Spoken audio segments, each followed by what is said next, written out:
ಎಲ್ಲ ವೀಕ್ಷಕ ಬಂಧುಗಳಿಗೆ ನಮಸ್ಕಾರ.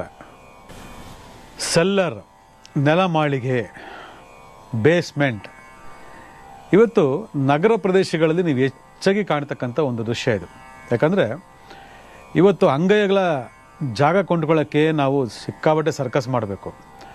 ಅಂಥದ್ರಲ್ಲಿ ಏನೋ ಬಾಧೆ ಬಿದ್ದು ಒಂದು ಜಾಗ ತೊಗೊಂಡ್ವಿ ಅಂತಂದರೆ ಅದು ಒಂದು 20-30ನೋ 30-40ನೋ 60-40ನೋ 100/100 ಆಯಿತು ಅಂದರೆ ಯಾಕೆ ನಾವು ನೆಲಮಾಳಿಗೆಯನ್ನು ತೆಗೆದು ಪಾರ್ಕಿಂಗ್ಗೆ ವ್ಯವಸ್ಥೆ ಮಾಡಿಕೊಂಡು ನಾವು ground floor, first floor, second floor, third floor ಅಂತ ಕಟ್ಕೊಂಡ್ರೆ ನಮಗೊಂದು ಸೈಟ್ ಬಂದಂಗೆ ಆಗುತ್ತಲ್ವಾ, ನಮಗೊಂದು ಎಕ್ಸ್ಟ್ರಾ ಸೈಟ್ ಸಿಕ್ತಂಗೆ ಆಗುತ್ತಲ್ವ ಅಂತ ಹಲವಾರು ಜನಗಳ ಒಂದು ಯೋಚನೆ.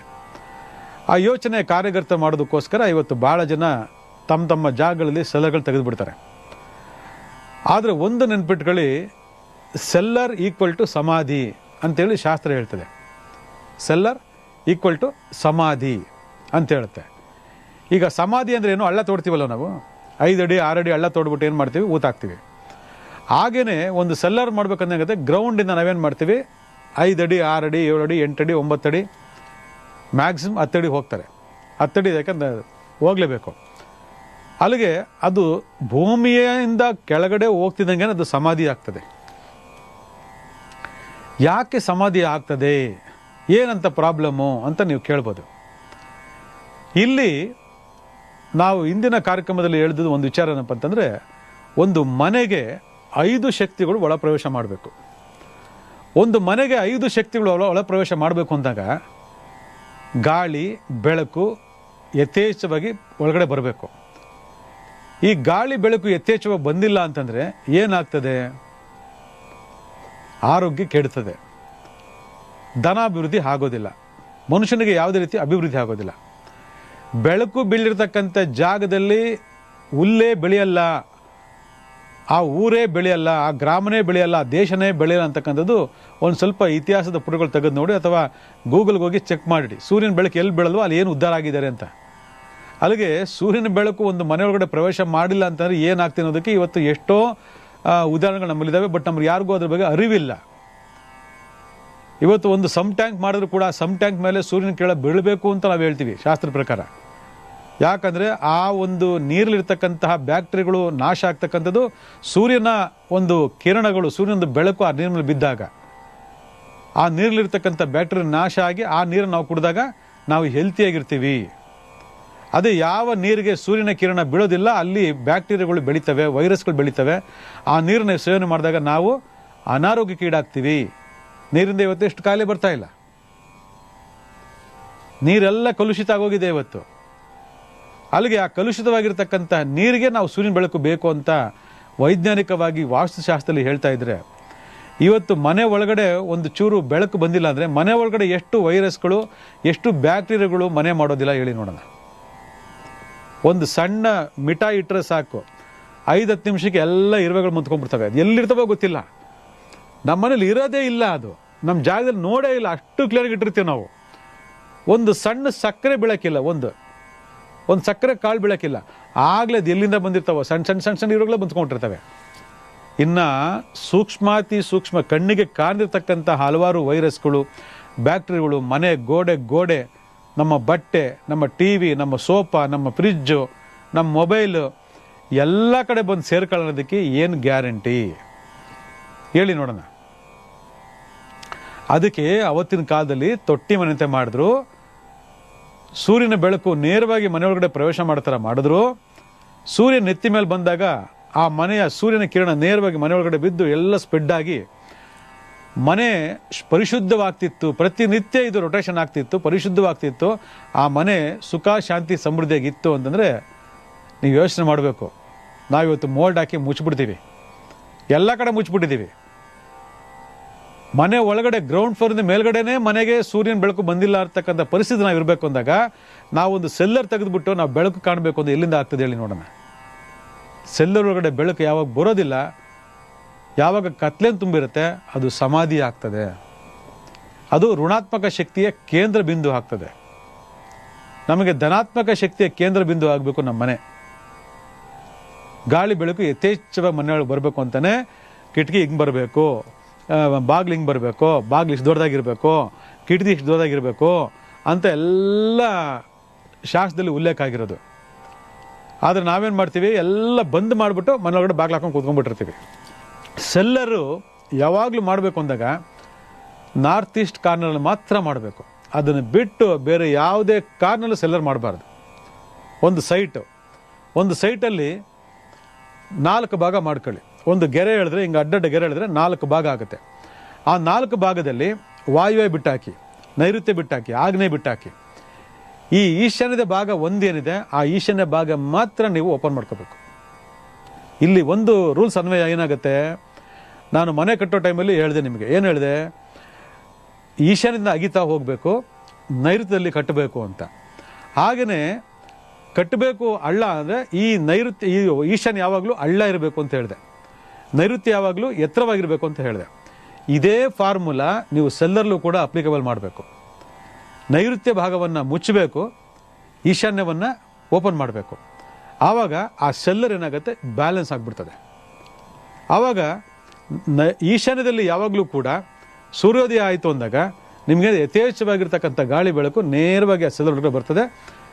ನೀವು ಕಾರ್ ಪಾರ್ಕಿಂಗ್ ಮಾಡ್ಕೊತೀರಾ, ಇನ್ನೊಂದು ಶೆಡ್ ಕಟ್ತೀರಾ, ಮತ್ತೊಂದು ಮಾಡ್ತೀರಾ, ಏನು ಮಾಡ್ತೀರಾ, ಏನಾದರೂ ಮಾಡ್ಕೊಳ್ಳಿ. ಆದರೆ ಸೆಲ್ಲರ್ಗೆ ಗಾಳಿ ಬೆಳಕು ಬಂದಂಥ ಜಾಗದಲ್ಲಿ ನೀವು ಅದ್ಭುತವಾಗಿರ್ತಕ್ಕಂತಹ ಒಂದು ಯೋಗವನ್ನು ಪಡ್ಕೋತೀರ. ಮೇಲ್ಗಡೆ ಗ್ರೌಂಡ್ ಫ್ಲೋರ್ಲಿ ಏನು ಎನರ್ಜಿ ಇರ್ತದೆ ಅದೇ ಎನರ್ಜಿ ಇಲ್ಲಿರ್ತದೆ. ನೀವು ಪೂರ್ತಿ ಒಳಗಡೆಲ್ಲ ತೆಗೆದುಬಿಟ್ಟು ಮುಂದ್ಗಡೆ ಕ್ಲೋಸ್ ಮಾಡ್ಕೊಂಡು ಕೂತ್ಕೊಂಡ್ರೆ ಒಳಗಡೆ ಗಾಳಿ ಬೆಳಕು ಪ್ರವೇಶ ಮಾಡೋದಿಲ್ಲ. ಯಾಕಂದರೆ ಅದು ಸಮಾಧಿ ಸ್ಥಿತಿ. ಒಳಗಡೆ ಫುಲ್ ಹಳ್ಳದೊಳಗಡೆ ನೀವು ಮಾಡ್ತೀರಿ. ಎಷ್ಟೋ ಜನ ಇವತ್ತು ಈ ಸೆಲ್ಲರೊಳಗೆ ಮನೆ, ಅಲ್ಲೇ ಬೆಡ್ರೂಮ್ ಅಂತ ಏನೇನೋ ಮಾಡ್ಕೊಂಡ್ಬಿಟ್ಟಿದ್ದಾರೆ.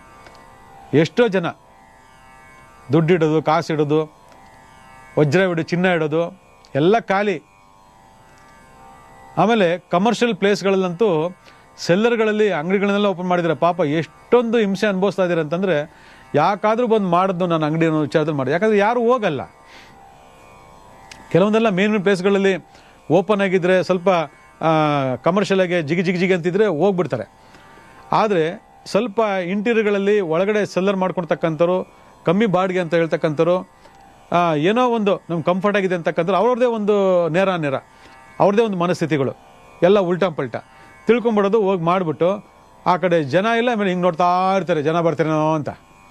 ಗ್ರೌಂಡ್ ಅಲ್ಲಿರ್ತದಲ್ವ, ಇಲ್ಲಿಂದ ಹಿಂಗೆ ನೋಡ್ತಾ ಇರ್ತಾರೆ. ಯಾಕೆ ಬೇಕು ಇದೆಲ್ಲ? ನಾವು ಯಾವಾಗ ಹಿಂಗೆ ನೋಡಬೇಕು? ನಾವು ಹಿಂಗೆ ನೋಡ್ಕೊಂಡು ಕೂತ್ಕೊಂಡ್ರೆ ಏನು ಪ್ರಯೋಜನ ಅಲ್ವಾ? ಅದರಿಂದ ಈ ಸೆಲ್ಲರ್ ಅಂತಕ್ಕಂಥದ್ದು ಋಣಾತ್ಮಕ ಶಕ್ತಿ ವಲಯ. ಋಣಾತ್ಮಕ ಶಕ್ತಿ ವಲಯನ ನಾವು ಧನಾತ್ಮಕ ಶಕ್ತಿ ವಲಯ ಆಗಿ ನಾವು ಸೆಲ್ಲರ್ನ ಓಪನ್ ಮಾಡ್ಕೊಳ್ಳೇಬೇಕು ಅಂತಕ್ಕಂಥ ಒಂದು ಇರಾದೆ ಇದ್ದರೆ, ನೀವು ಪರ್ಟಿಕ್ಯುಲರಾಗಿ ಏನು ಮಾಡಬೇಕು, ಸೌತ್ ವೆಸ್ಟ್ನ ಕಂಪಲ್ಸರಿ ಮುಚ್ಚಲೇಬೇಕು. ನೀವು ತೆಗಿಬೇಕಾದ್ರೆ ಮುಚ್ಚಿಬಿಡ್ಬೇಕು. ಆಮೇಲೆ ತೆಗೆದ ಮೇಲೆ ಮುಚ್ಚೋಕ್ಕಾಗಲ್ಲ. ಈಗೆಲ್ಲ ಭಾಳಷ್ಟು ಕಾರ್ಯಕ್ರಮ ನೋಡ್ತಾ ಅಯ್ಯೋ ಹಿಂಗಿದ್ರೆ ಕರೆಕ್ಟು, ಕಷ್ಟ ತೊಂದರೆಗಳು ಅನುಭವಿಸ್ತಾ ಇದ್ದೀವಿ ಅಂತ ಹೇಳ್ತೀರಾ. ಯಾಕಂದರೆ ಭೂಮಿಯ ಒಳಗಿರ್ತಕ್ಕಂತಹ ಹಲವಾರು ಋಣಾತ್ಮಕ ಶಕ್ತಿಗಳು ನೇರವಾಗಿ ಮೇಲ್ಗಡೆ ಮನೆಯೊಳಗಡೆ ಪ್ರವೇಶ ಮಾಡಿಬಿಡ್ತವೆ.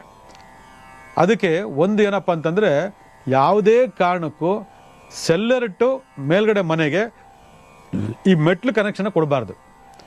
This is the most danger. ಇದು ನೋಟ್ ಮಾಡ್ಕೊಳ್ಳಿ. ಯಾರ್ಯಾರ ಮನೆಯಿಂದ ಕೆಳಗಡೆ ಸೆಲ್ಲರ್ಗೆ ಮೆಟ್ಲಿದೆ ಅದನ್ನು ಆದಷ್ಟು ಕ್ಲೋಸ್ ಮಾಡಿಬಿಡಿ ಅಲ್ವಾ. ಆದರೆ ಇವಾಗ ಏನಾಗಿದೆ, ರೋಡ್ ಬಿದ್ದಂದ್ರೆ ಸೀದಾ ನಿಮ್ಮ ಸೆಲ್ಲರೊಳಗಡೆ ಬರ್ತದೆ ನೀರೆಲ್ಲ. ಎಷ್ಟು ಜನ ಅಪಾರ್ಟ್ಮೆಂಟ್ಗಳು ನೀರು ತುಂಬ್ಕೊಂಡ್ಬಿಟ್ಟು ಎಷ್ಟು ಜನ ಮನೆಗಳು ಖಾಲಿ ಮಾಡಿದ್ದೀರಿ ಹೇಳಿ ನೋಡಿ. ಇವತ್ತು ಎಷ್ಟೋ ಮನೆಗಳಲ್ಲಿ ಆ ಮನೆ ನೀರು ನುಗ್ಗಿದ್ರೆ ತೆಗೆದಕ್ಕೆ ಗಂಟೆ ಬೇಕು, ₹1,000 ಲಕ್ಷಾಂತರ ರೂಪಾಯಿ ಖರ್ಚು ಮಾಡಬೇಕು ಅದನ್ನು ಕ್ಲೀನ್ ಮಾಡೋ ಅಷ್ಟರಲ್ಲಿ. ಟ್ಯಾಂಕರ್ಗಳು, ಮಿಷಿನು, ಜನರೇಟರ್ ಎಲ್ಲ ತಂದು ಹೊಡಿಬೇಕು. ಯಾಕೆ ಬೇಕು? ಪ್ರತಿ ಸರಿ ಮಳೆ ಬಂದಾಗಲೂ ಕೂಡ ರೋದನೆ. ಪ್ರತಿ ಸರಿ ಮಳೆ ಬಂದಾಗಲೂ ಯಾಕಾದರೂ ಈ ಸೆಲ್ಲರ್ ತೆಗೆಸೋದ್ನೋ ಅಂತಕ್ಕಂಥ ಒಂದು ಮೆಂಟಾಲಿಟಿ. ಇವೆಲ್ಲ ಬೇಕಾ? ಅದಕ್ಕೆ ಭಾಳ ಎಚ್ಚರಿಕೆಯಿಂದ ನಾವು ಈ ಸೆಲ್ಲರ್ನ ಓಪನ್ ಮಾಡಬೇಕಾಗ್ತದೆ. ಕೆಲವು ಟೈಮಲ್ಲಿ ಪಿಲ್ಲರ್ಗಳು ಕುಸಿದು ಬಿದ್ದು ಹೋಗ್ತಕ್ಕಂಥ ಸಾಧ್ಯತೆ ಜಾಸ್ತಿ ಇರ್ತದೆ. ಕೆಲವು ಟೈಮಲ್ಲಿ ಈ ಪಿಲ್ಲರ್ಗಳನ್ನ ಸೆಲ್ಲರ್ ಮಾಡಿದ್ರೆ ಸೆಲ್ಲರು ನಾರ್ತ್ ಈಸ್ಟಲ್ಲೇ ನಾವು ಸಮ್ ಟ್ಯಾಂಕ್ ಮಾಡಬೇಕಾಗತ್ತೆ. ಮತ್ತು ಅಲ್ಲಿಂದ ಮೋಟ್ರ್ ಕನೆಕ್ಷನ್ ಕೊಡಬೇಕಾಗ್ತದೆ. ಅದಕ್ಕೊಂದಷ್ಟು ದೊಡ್ಡ HP. ಈಗ 1 HP ನೀರು ಎತ್ತುತ್ತೆ ಮೇಲೆಗೆ ಅಂದರೆ ಅದಕ್ಕೊಂದು 2 HP ಹಾಕಬೇಕಾಗ್ತದೆ.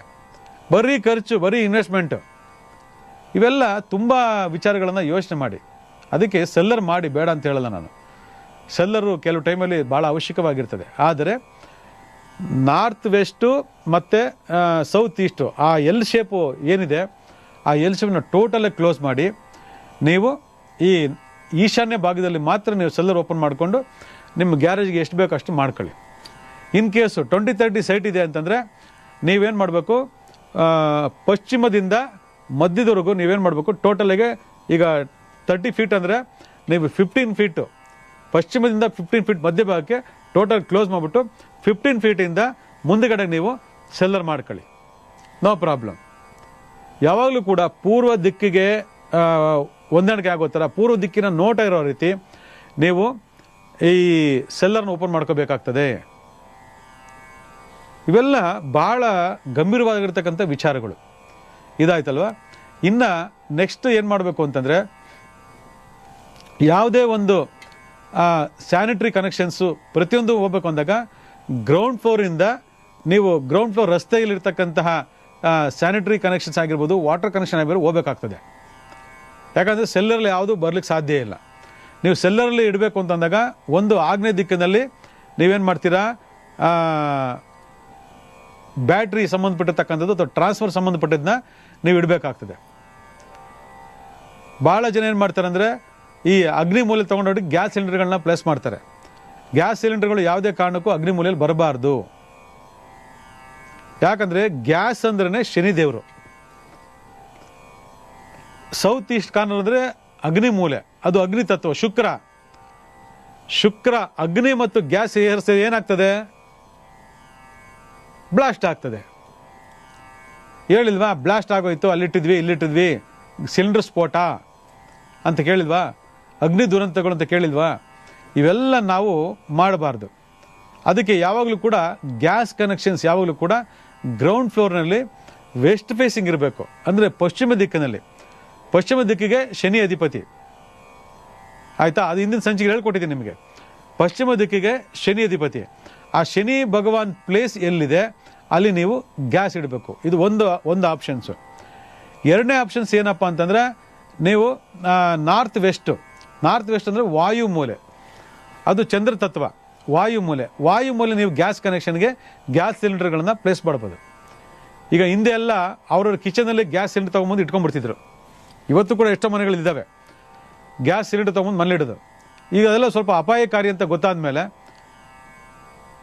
ಇವರೇ ಬಿಟ್ಬಿಟ್ಟು ಮರ್ತೋಗೋದ, ಅಥವಾ ಅಗ್ನಿ ಆಫ್ ಆಗಿಬಿಟ್ಟು ಗ್ಯಾಸು ಉತ್ಪತ್ತಿ ಆಗುವಂಥದ್ದು, ಮನೆಯೆಲ್ಲ ಅಡ್ಕೊಳ್ತಕ್ಕಂಥದ್ದು, ಅವೆಲ್ಲ ಪ್ರಾಬ್ಲಮ್ಗಳಾಗೋದ್ರಿಂದ, ಅಥವಾ ಮಕ್ಕಳು ಮರಿ ಗ್ಯಾಸ್ ಬಿಟ್ಬಿಡುವಂಥ ಸ್ಥಿತಿ ಬರೋದ್ರಿಂದ ಆ ಗ್ಯಾಸ್ ಸಿಲಿಂಡರ್ಗಳನ್ನ ತೊಗೊಂಡೋಗಿ ಇವತ್ತು ಕೆಳಗಡೆ ಯಾವುದೋ ಒಂದು ಭಾಗದಲ್ಲಿ ಪ್ಲೇಸ್ ಮಾಡಿಬಿಡ್ತಾರೆ. ಅದು ಒಳ್ಳೆ ಬೆಳವಣಿಗೆ ಇವತ್ತಿನ ಕಾಲದಲ್ಲಿ. ಆದರೆ ಅದನ್ನು ಮಾಡಬೇಕು ಅಂದಾಗ ನಿರ್ದಿಷ್ಟವಾಗಿರ್ತಕ್ಕಂತಹ ಪ್ಲೇಸ್ ಇರ್ತದೆ. ನೀವು ತೊಗೊಂಡೋಗಿ ಸೆಲ್ಲರ್ ಒಳಗಡೆ ಇಟ್ಬಿಡ್ತೀರಿ. ತೊಗೊಂಡೋಗಿ ಸೆಲ್ಲರ್ ಒಳಗಡೆ ಮೊದಲೇ ಗಾಳಿ ಬೆಳಕು ಬರೋಲ್ಲ. ಆವಾಗ ಗ್ಯಾಸ್ ಸಿಲಿಂಡರ್ಗೆ ಏನಾಗ್ತದೆ ಹೇಳಿ ನೋಡೋಣ. ಇವೆಲ್ಲ ತುಂಬ ಗಂಭೀರವಾಗಿರ್ತಕ್ಕಂಥ ವಿಚಾರ. ಎಷ್ಟೋ ಅಪಾರ್ಟ್ಮೆಂಟ್ಗಳಲ್ಲಿ, ಎಷ್ಟೋ ಮನೆಗಳಲ್ಲಿ ಈ ಸೆಲ್ಲರ್ಲಿ ಗ್ಯಾಸ್ ಸಿಲಿಂಡರ್ ಇಟ್ಬಿಟ್ಟು ಬರ್ನ್ ಆಗಿ ನಾನಾ ರೀತಿ ಅನಾಹುತಗಳಾಗೋಗಿದ್ದಾವೆ. ಅದಕ್ಕೆ ಸಿಲಿಂಡರ್ನ ಎಲ್ಲಿಡಬೇಕೋ ಅಲ್ಲೇ ಇಡಬೇಕು. ಸೆಲ್ಲರ್ನಲ್ಲಿ ಏನಿರಬೇಕು, ಏನಿರಬಾರ್ದು, ಯಾವ ದಿಕ್ಕಿಗಿರಬೇಕು, ಯಾವ ದಿಕ್ಕಿಗೆ ಇರಬಾರ್ದು ಅನ್ನೋದ್ರ ಬಗ್ಗೆ ವಿಷಯ ತಿಳ್ಕೊಂಡ್ರಿ. ಇನ್ನೊಂದಷ್ಟು ನಿಯಮಗಳಿದ್ದಾವೆ ಸೆಲ್ಲರ್ ವಿಚಾರದಲ್ಲಿ. ಏನಪ್ಪ ಅಂದರೆ, ಯಾವುದೇ ಕಾರಣಕ್ಕೂ ಸೆಲ್ಲರ್ನಲ್ಲಿ ವಾಸ ಮಾಡಬೇಡಿ.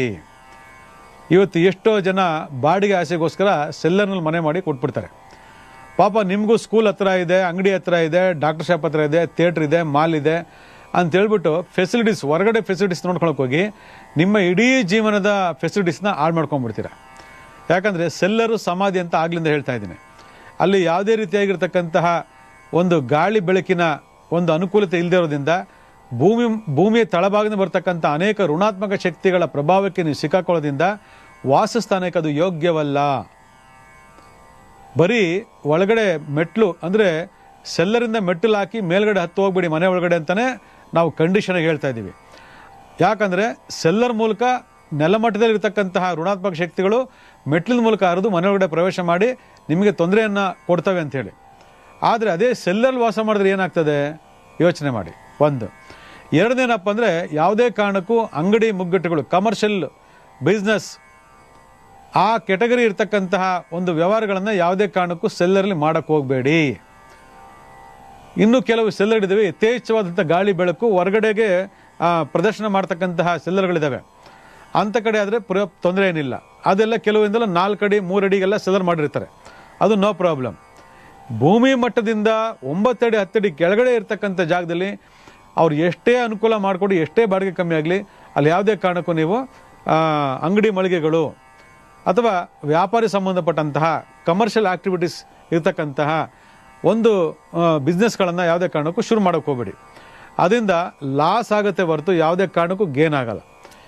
ಸೆಲ್ಲರ್ ಅಂತಕ್ಕಂಥದ್ದು ಸಮಾಧಿ ಸ್ಥಿತಿ ಅಂತಕ್ಕಂಥದ್ದು ಬಗ್ಗೆ ತಿಳ್ಕೊಂಡಾಗ ಅಲ್ಲಿರ್ತಕ್ಕಂಥದ್ದು ನೀಚ ರಾಹುವಿನ ಪ್ರಭಾವ. ಯಾಕಂದರೆ ಸೆಲ್ಲರ್ ಅಂದ್ರೇ ರಾಹು ಪ್ರಭಾವ ಅಂತ ಹೇಳ್ತೀವಿ. ಹಾವು ಎಲ್ಲಿರ್ತದೆ? ಭೂಮಿ ಒಳಗಿರ್ತದ, ಭೂಮಿ ಮೇಲಿರ್ತದ? ಅಲ್ಲಿಗೆ ಭೂಮಿ ಒಳಗಡೆ ನಾವು ಹೋಗಿ ಸೇರ್ಕೊಂಡ್ರೆ ನಾವು ರಾಹು ತತ್ವಕ್ಕೆ ಒಳಗೆ ಪಟ್ಬಿಡ್ತೀವಿ. ಅವನಿಗೆ ಸರಿ, ಹಾವು ಸರಿ, ಹಾವು ಎಲ್ಲಿ ಬೇಕಾದ್ರೂ ಹೋಗಿರ್ತದೆ, 2 ಕಿಲೋಮೀಟರ್ ಒಳಗಡೆ ಸೇರ್ಕೊಂಡಿರ್ಬೋದು, ತೊಂದರೆ ಇಲ್ಲ. ಆದರೆ ನಾವು ಹೋಗಿ ಸೇರ್ಕೊಂಡ್ರೆ ತೊಂದರೆ. ಅದರಿಂದ ಹಣಕಾಸಿನ ವ್ಯವಹಾರಗಳು, ಹಣವನ್ನು ಆ ಜಾಗದಲ್ಲಿ ಇಡ್ತಕ್ಕಂಥದ್ದು ಅದು ನಿಮಗೆ ಯಾವುದೇ ಕಾರಣಕ್ಕೂ ಸೇಫ್ ಅಲ್ಲ. ಸೆಲ್ಲರು ಸೇಫ್ ಅಂತ ನಿಮ್ಮ ಮನಸ್ಸಿರ್ಬೋದು, ಆದರೆ ಶಾಸ್ತ್ರಧಾರಿತವಾಗಿ ಬರ್ತಕ್ಕಂಥ ಋಣಾತ್ಮಕ ಶಕ್ತಿಗಳ ಬಾಧೆ ಅದ್ರ ಮೇಲೆ ಪ್ರಭಾವಿತವಾಗಿ ಕೆಲಸ ಮಾಡೋದ್ರಿಂದ ನಾವು ಹಣಕಾಸಿಗೆ ಸಂಬಂಧಪಟ್ಟಂಥ ಯಾವುದೇ ವ್ಯವಹಾರಗಳನ್ನು ಆ ಸೆಲ್ಲಲ್ಲಿ ಇಟ್ಕೊಳ್ಳೋಕೆ ಕೂಡುದು. ಸೆಲ್ಲರ್ ಅಂದರೆ ಒನ್ಲಿ ನಾನು ಹೇಳ್ದಂಗೆ ನಾರ್ತ್ ಈಸ್ಟ್ ತೆಗೆದುಬಿಟ್ಟು ಓನ್ಲಿ ಪಾರ್ಕಿಂಗ್ ಯೂಸ್ ಮಾಡ್ಕೊಳ್ಳಿ, ಅಥವಾ ಏನಾದರೂ ಒಂದು ಗೌಡನ್ ಅದು ಇದು ಸಾಮಾನು ಸರಂಜಾಮು ಏನೇನೋ ತಂದಿರ್ತೀರ, ಏನೇನೋ ಮಾಡಿರ್ತೀರ, ಅದನ್ನು ತಗೊಂಡೋಗೋದು, ಹಾಕೋದು ಮಾಡೋದು ಮಾಡ್ತಾ ಬನ್ನಿ. ಯಾಕಂದರೆ ಸಾಮಾನು ಸರಂಜಾಮುಗಳನ್ನ ತುಂಬಿಕೊಂಡ್ರೆ ಅದು ತುಂಬ್ದಂಗೆ ಇರ್ತದೆ. ಆವಾಗ ನಿಮಗೆ ಆ ಋಣಾತ್ಮಕ ಶಕ್ತಿ ಪ್ರಭಾವ ಬರೋದಿಲ್ಲ. ಯಾವಾಗ ಖಾಲಿ ಹೊಡಿತಾ ಇರ್ತದೆ ಅಲ್ಲಿ ಎಲ್ಲ ರೀತಿ ಪ್ರಾಬ್ಲಮ್ಗಳು ನಿಮ್ಗೆ ಶುರು ಆಗ್ತದೆ. ಆಯಿತಾ? ಸೆಲ್ಲರ್ ಅಂದ್ರೆ ಖರ್ಚು, ಸೆಲ್ಲರ್ ಅಂದ್ರೆ ನಷ್ಟ, ಸೆಲ್ಲರ್ ಅಂದ್ರೆ ನಾಶ ಅಂತ. ಇದು ಜ್ಞಾಪಕ ಇಟ್ಕೊಂಬಿಡಿ. ಅದಕ್ಕೆ ಸೆಲ್ಲರ್ನ ಮಾಡಬೇಕು ಅಂದಾಗ ಬಹಳ ಅಚ್ಚುಕಟ್ಟಾಗಿ ಏನೋ ಒಂದು ಭೂಮಿ ಮಾಡ್ತಂದ್ರೆ 3 ಅಡಿ 4 ಅಡಿ ಮಾಡ್ಕೊಂಡ್ರೆ ಕ್ಷೇಮ. ನೀವು ತೀರಾ ಒಳಗಡೆ ಹೋಗುವಂಥದ್ದು ಮಾಡ್ತಂದಾಗ ತುಂಬ ಕಷ್ಟ ಆಗ್ತದೆ. ಇವತ್ತು ನೀವು ಹೇಳೋದು ಮಾಲ್ಗಳಲ್ಲಿ ಏನು 3 ಫ್ಲೋರ್ 4 ಫ್ಲೋರ್ ಒಳಗಡೆ ಸೆಲ್ಲರ್ ಮಾಡಿದಾರಲ್ಲ ಅಂತ, ಅಲ್ಲಿ ಯಾರು ವಾಸ ಮಾಡೋದಿಲ್ವೇ? ಅಲ್ಲಿ ಪಾರ್ಕಿಂಗ್ ಉಪಯೋಗಿಸ್ತಾರೆ, ಮೇಲ್ಗಡೆ ಹೋಗ್ತಾರೆ, ಎಂಜಾಯ್ ಮಾಡ್ತಾರೆ, ಗಾಡಿ ತಗೊಂಡು ಸೀದಾ ಸೈಯಿಂದ ಬರ್ತಿರ್ತಾರೆ. ಆದರೆ ಅದ್ರ ಒಳಗಡೆ ಯಾವುದೇ ರೀತಿಯಾಗಿರ್ತಕ್ಕಂಥ ವಾಸಸ್ಥಾನ ಇರೋದಿಲ್ಲ. ಇವೆಲ್ಲ ಭಾಳಷ್ಟು ವಿಚಾರಗಳಿರ್ಬೋದಂತ. ಎಷ್ಟೋ ಕಡೆ ಈ ಪ್ರಭಾವಗಳಾಗಿದೆ. ಅಗ್ನಿ ಅವಘಡ ನಡೀತಕ್ಕಂಥ ಸಂಭವಗಳು, ಭೂಕಂಪನ ಆಗ್ತಕ್ಕಂಥ ಸಂಭವಗಳು ಹೆಚ್ಚೆಚ್ಚು ಮಾಲ್ಗಳಾಗಿರ್ತಕ್ಕಂಥದ್ದು ನೋಡಿ. ಅದರಲ್ಲಿ ಅಗ್ನಿ ಅವಘಡಗಳು ಜಾಸ್ತಿ ಆಗ್ತಿರ್ತದೆ. ಆಗ ಏನೋ ಸಿಗಾಕೊಂತು ಅಂದರೆ ಎಲ್ಲ ನಾಶ ಆಗೋಗ್ತದೆ. ಕಾರು ಗಿಡು ಬೈಕ್ ಇದ್ದು ಸುಟ್ಟೋಗ್ಲಿ ಬಿಡಿ, ಹೋಗ್ಲಿ, ತೊಂದರೆ ಇಲ್ಲ, ಏನೋ ಕಾರ್ ತಗೊಳ್ಳೋಣ, ಇನ್ಶೂರೆನ್ಸ್ ಬರ್ತದೆ. ಆದರೆ ನೀವೇ ಸುಟ್ಟೋಗ್ಬಿಟ್ರೆ ಯಾವ ಇನ್ಶೂರೆನ್ಸ್ ಕ್ಲೈಮ್ ಮಾಡಿದ್ರು ನೀವು ಬರಲ್ಲ. ಅದರಿಂದ ಕೆಲವು ಆಸೆ ಪಾಸೆಗಳನ್ನೆಲ್ಲ ನಾವು ಕಟ್ಟಾಕಿ ವಾಸ್ತು ನಿಯಮದಡಿ ನಾವು ಯಾವ ರೀತಿ ಮನೆಗಳು ಕಟ್ಟಬೇಕು, ಯಾವ ರೀತಿ ಮಾಡಬೇಕು ಅನ್ನೋದ್ರ ಬಗ್ಗೆ ಮಾತ್ರ ಯೋಚನೆ ಮಾಡಿಕೊಂಡು ಎಷ್ಟು ಮಟ್ಟಿಗೆ ನಾವು ಅದನ್ನು ಸೀಮಿತಗೊಳಿಸ್ಕೋಬೇಕು ಅಷ್ಟು ಮಟ್ಟಿಗೆ ಮಾತ್ರ ಸೀಮಿತಗೊಳಿಸ್ಕೊಂಡು ನಾವು ಸೆಲ್ಲರನ್ನು ಉಪಯೋಗ ಮಾಡಿಕೊಂಡ್ರೆ ಎಲ್ಲದಕ್ಕೂ ಜೀವನಕ್ಕೂ ಭಾಗ್ಯೋದಯ, ಆರೋಗ್ಯಕ್ಕೂ ಭಾಗ್ಯೋದಯ. ಇದನ್ನು ಉಪಯೋಗ ಮಾಡ್ಕೊಳ್ಳಿ. ಒಳ್ಳೆಯದಾಗಲಿ.